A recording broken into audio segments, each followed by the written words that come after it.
Denial. Denial is when a person refuses to accept the reality about something because it's too uncomfortable or painful to acknowledge. They ignore what's really happening around them and come up with their own made-up reasons to avoid facing the truth.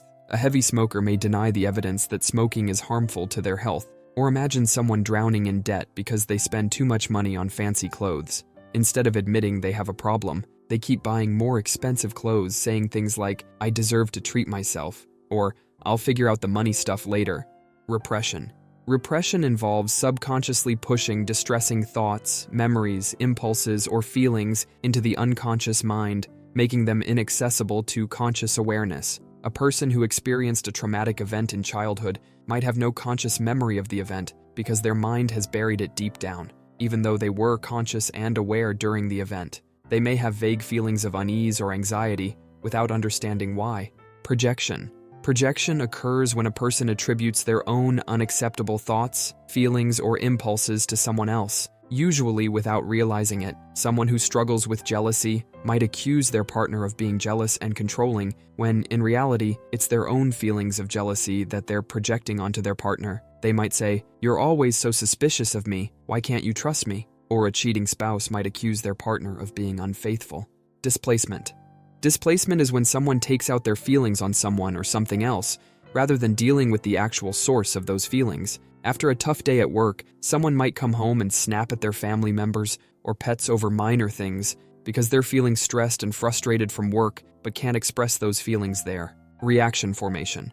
This defense mechanism manifests when someone behaves in a way that's opposite to how they truly feel, because expressing their true feelings would be too anxiety-provoking or unacceptable.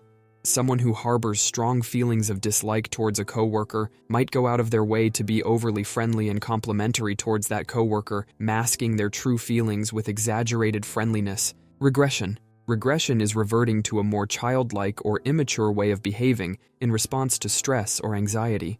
This serves as a way of protecting yourself from confronting the actual situation. A college student facing overwhelming academic pressure might start clinging to their parents for comfort and support in a way they haven't done since childhood. In a younger child, a stressful event may cause it to regress to bedwetting, even though they have already outgrown this behavior.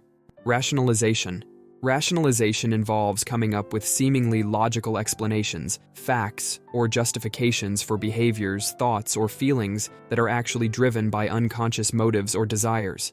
After a breakup, someone might rationalize their ex-partner's behavior by saying, "They were never right for me anyway," to avoid confronting their own feelings of rejection and sadness. Or someone who steals something feels justified in doing so because they needed it more than the person from whom they stole. Sublimation. Sublimation is when someone redirects their unacceptable impulses or emotions into socially acceptable activities or outlets.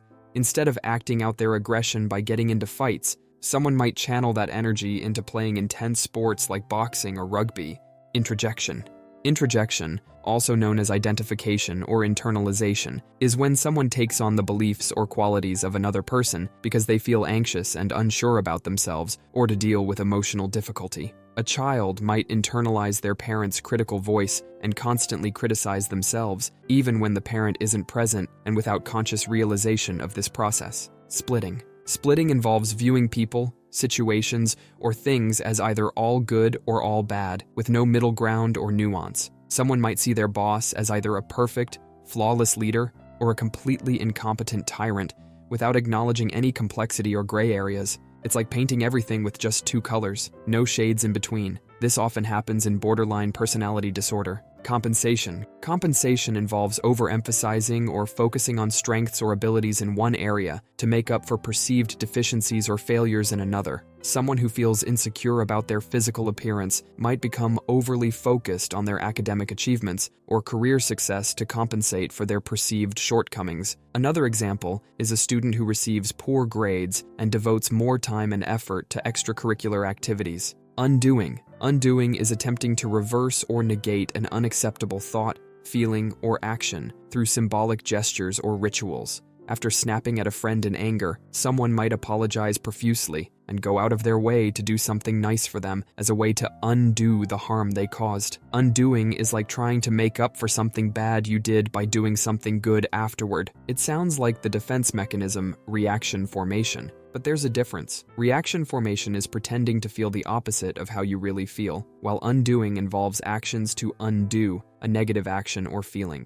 Intellectualization. Intellectualization involves focusing excessively on abstract thinking, overanalyzing or rationalization to avoid confronting or experiencing the emotions associated with a painful situation. This mechanism kicks in to block out conflicting or disturbing feelings and thoughts. So instead of acknowledging their feelings of grief after a loved one's death, someone might focus solely on organizing the funeral arrangements and discussing logistical details. Suppression. Suppression is consciously pushing unwanted thoughts, feelings, or memories out of conscious awareness, as opposed to repression, which is a subconscious process. It's like putting a lid on your feelings for now, so you can deal with them later when you're ready. It's considered a form of motivated forgetting.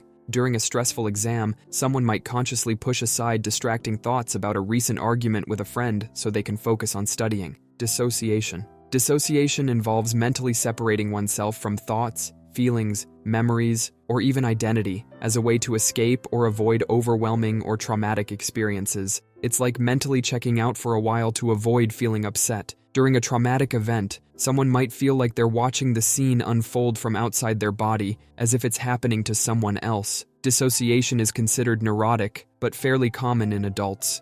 Conversion. Conversion, also called somatization, involves expressing psychological distress through physical symptoms or ailments, often with no identifiable medical cause. An example is experiencing sudden paralysis or blindness in response to extreme stress or trauma, despite no apparent physical injury or medical explanation. This defense mechanism is often seen in conversion disorder, which is also referred to as functional neurological symptom disorder.